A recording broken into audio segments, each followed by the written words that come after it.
Em nome do Pai, do Filho e do Espírito Santo. Amém. Doutrina católica, tradição e magistério. Meditação. O reino dos céus não pertence aos que dormem. Como Deus é misericordioso e amoroso. Ele está pronto para perdoar todos os nossos pecados e espera com paciência a nossa cura e o arrependimento sincero. A santidade na porta estreita requer de nós um padrão talvez inatingível, mas que não pode deixar de ser buscado. Se queremos realmente ter intimidade com Deus, se queremos nos apresentar diante dele com o coração puro, precisamos ser santos. Não podemos negociar nossos valores, não podemos aceitar como comum aquilo que Deus condena. Não podemos receber em nossas vidas aquilo que ele despreza. Não é o número nem a severidade dos pecados que nos destrói, mas sim a falta de arrependimento. O que nos mata é o adiar do arrependimento, conforme dizem, a procrastinação. É isso que enfurece o Senhor, conforme escreveu São Paulo. Mas, segundo a tua dureza e teu coração impenitente, entesouras ira para ti no dia da ira e da manifestação do juízo de Deus, o qual recompensará a cada um segundo as suas obras. Romano 2, 5, 6. O Senhor deseja a salvação e a felicidade eterna de todos, mas nós persistimos em nossos pecados e o arrependimento escapa pelos nossos dedos. Através de muitas maneiras, uma força maligna nos afasta do arrependimento, muitas vezes sendo deixado de lado pela negligência e por uma falsa vergonha.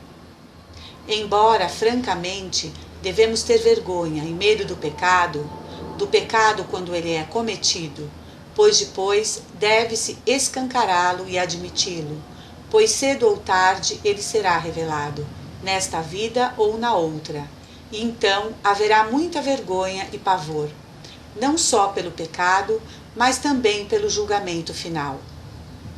Ser um pecador é um infortúnio comum. Não há ninguém sem pecado, apenas Deus não peca. Se a pessoa não peca por ação, peca por palavras. Se não peca por palavras, peca por pensamentos. Fomos concebidos em iniquidade. A nossa própria natureza é corruptível, fraca, frágil, direcionada às paixões malignas, todas pecaminosas. Portanto, não devemos ter vergonha da confissão. Há cristãos que não se arrependem e não se confessam de forma alguma. Eles se esqueceram da misericórdia de Deus e do arrependimento por outra razão, e dizem: sou um grande pecador, incapaz de receber o perdão de Deus. Esse desespero é um pecado mortal, um pecado contra o Espírito Santo. Mas o mais terrível ocorre quando achamos que não temos nada para nos arrepender, imaginando que somos justos e salvos sem arrependimento. Não importa se vivemos de forma justa e piedosa, ainda assim não conseguimos ficar sem pecar, pois vivemos em um corpo, por isso nunca podemos abandonar o sentimento do arrependimento. Devemos manter a nossa mente sempre no inferno, isto é, devemos nos condenar como o pior dos ímpios, dignos do inferno, mas sem entrar em desespero. O Senhor não entra no coração do homem antes de sua limpeza através do arrependimento. Somente após confessar seus pecados, por ações ou pensamento, após o auto-julgamento de coração contrito por todos os pecados, julgando-se um grande pecador, é possível destruir todos os pecados do coração e ainda assim é preciso considerar-se um grande pecador. Esta é a única forma para o Senhor Deus visitar o coração e enchê-lo com sua palavra, alegria e amor.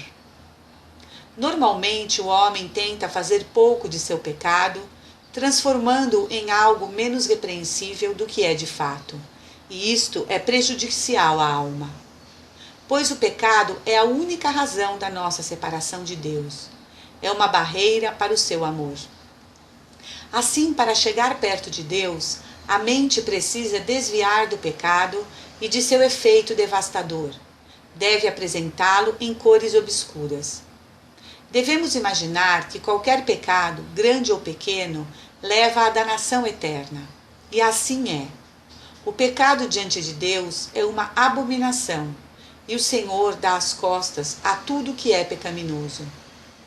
Deus pede para que nós, cristãos, sejamos santos, para que vivamos piedosamente, imitando-o em todas as coisas.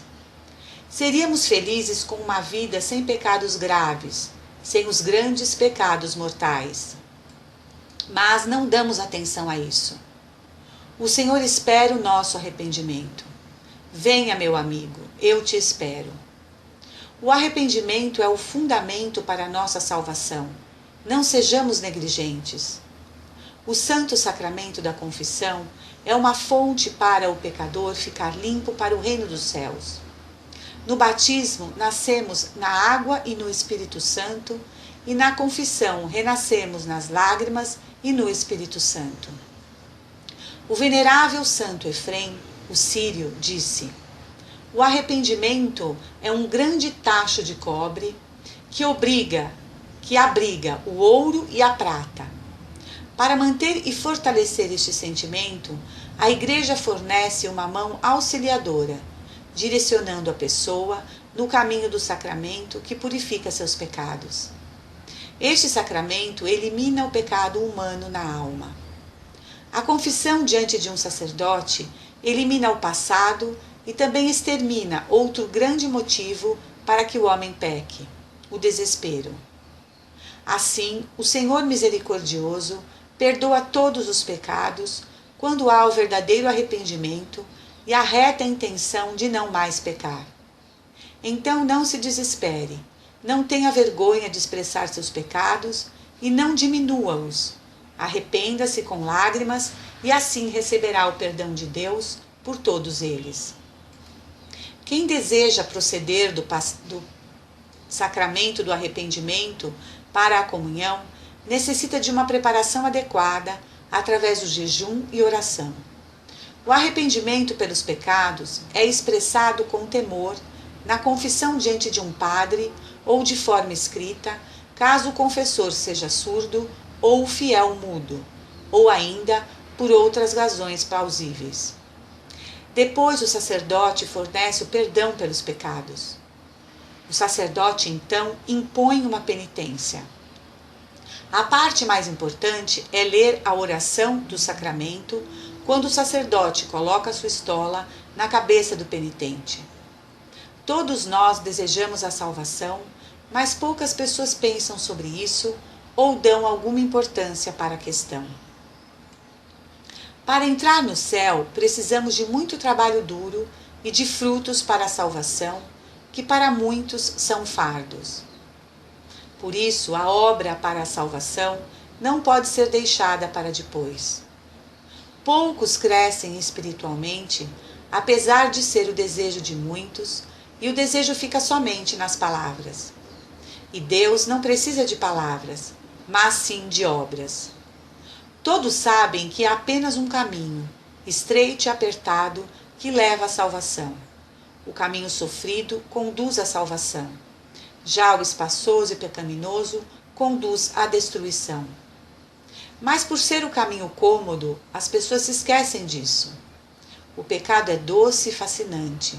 Quase todos caem neste caminho por vontade própria, sem pensar em suas consequências, pois todos sabemos que as consequências são terríveis, mesmo nesta vida. Dores, doenças, todos os tipos de adversidades. No futuro, na vida após a morte, a alma do pecador não arrependido será aprisionada no inferno. Ninguém pode pagar pelos pecados cometidos, pois todos nos tornamos perdoados pela graça de Deus. O objetivo da confissão também não é a punição, mas sim a reconciliação com Deus. E não basta renunciar aos prazeres maus, o que é de preceito. É preciso ainda sacrificar os prazeres perigosos que conduzem quase infalivelmente ao pecado em virtude do princípio: quem ama o perigo, nele perecerá. Mais ainda é necessário privar-se de alguns dos prazeres lícitos, a fim de resvalar aos que não o são. A mortificação é um dos meios que devemos usar, além da penitência, para purificar nossas faltas passadas e nos preservar das presentes e das futuras para nossa total santificação, sem o qual ninguém verá o Senhor, que é Santíssimo. A mortificação nos ajuda, diminuindo em nós o amor ao prazer, que é a fonte de nossos pecados. Precisamos fazer violência para entrar no reino de Deus, se mortificar, lutando contra as paixões e participando da união com Cristo, como afirma São Clemente de Alexandria. O reino dos céus não pertence aos que dormem e vivem dando-se todos os gostos, mas aos que lutam contra si mesmos. São Leonardo de Porto Maurício nos diz: se você considerar o sacramento da penitência, há tantas confissões distorcidas, tantas desculpas esfarrapadas, tantos arrependimentos fraudulentos, tantas falsas promessas, tantas resoluções ineficazes, tantas absolvições inválidas. Será que você considera como válida a confissão de alguém que se acusa de pecado de impureza e ainda aguarda a ocasião deles?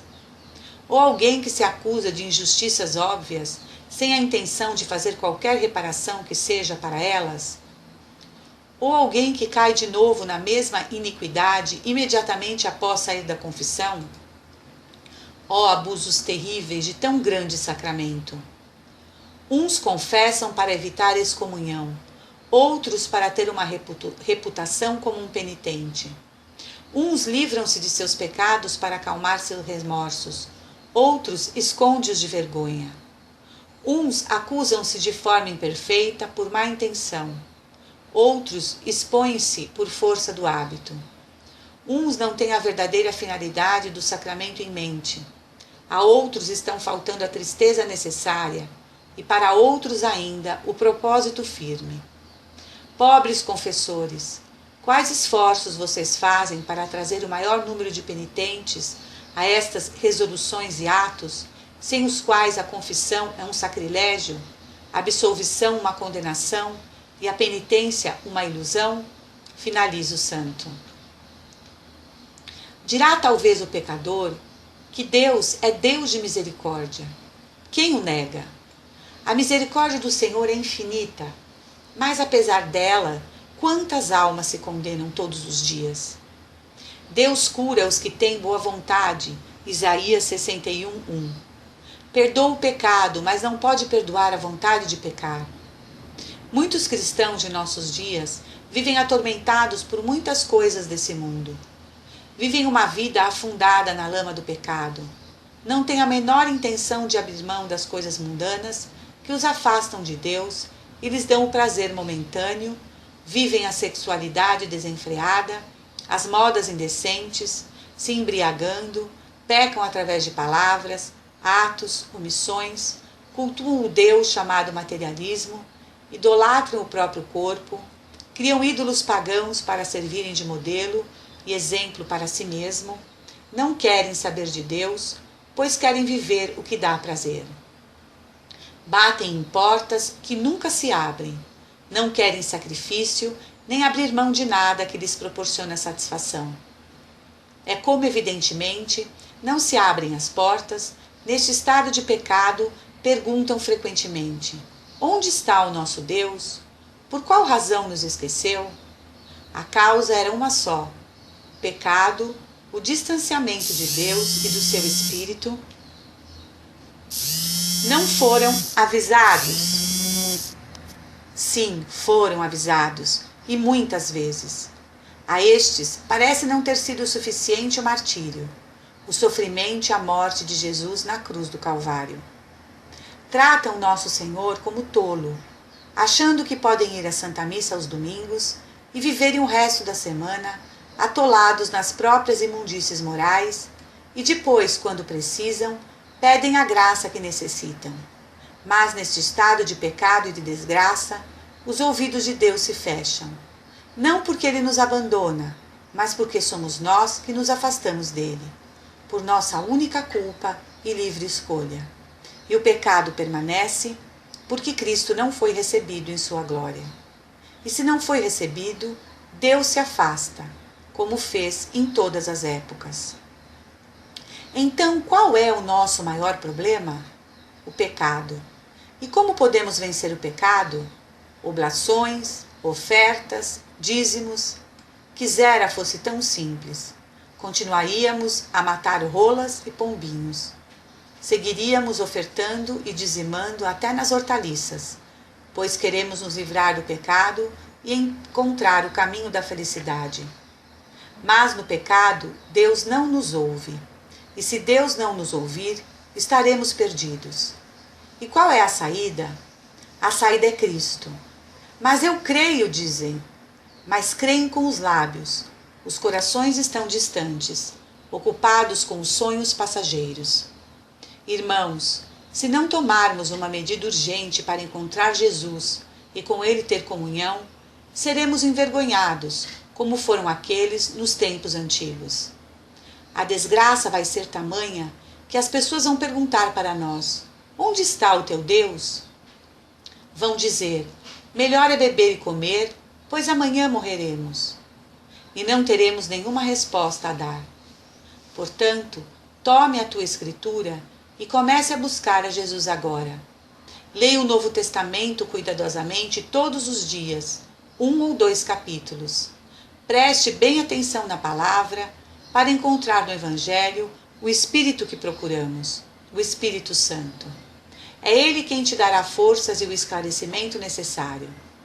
Jesus é o único caminho, não há outro. Procure-o enquanto pode ser encontrado. Os fariseus ficaram momentaneamente mudos e confusos, pois o Antigo Testamento de fato ensina que Deus não ouve pecadores. Jó, ao falar do ímpio, exclama: acaso ouvirá Deus o seu clamor, em lhe sobrevindo a tribulação? Jó 27, 9. O salmista diz: se eu tivesse guardado lugar para o pecado no meu coração, Deus nunca teria me ouvido. Salmo 66, 18. Isaías transmite as palavras de Deus aos hipócritas, que oravam de mãos estendidas. Pelo que, quando estendei as mãos, escondo de vós os olhos. Sim, quando multiplicais as vossas orações, não as ouço, porque as vossas mãos estão cheias de sangue. Isaías 1,15. Por outro lado, eles acreditavam que a oração de um justo era sempre ouvida. Os olhos do Senhor repousam sobre os justos, e os seus ouvidos estão abertos ao seu clamor. Salmo 34,15. O Senhor está longe dos perversos, mas atende à oração dos justos. Provérbio 15, 29.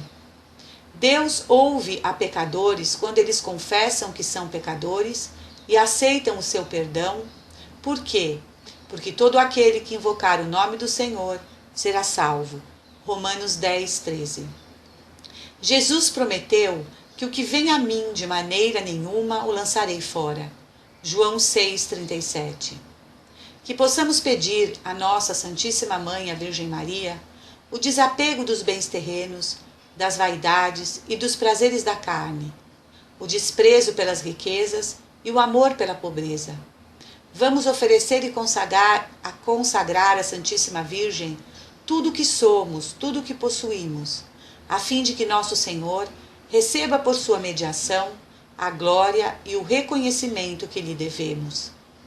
Reconhecemo-nos indignos e incapazes de, por nós mesmos, aproximarmos-nos de Sua Majestade infinita. Que assim seja. Amém. Salve Maria. Senhor, dai-nos a fortaleza dos mártires. Em nome do Pai, do Filho e do Espírito Santo. Amém.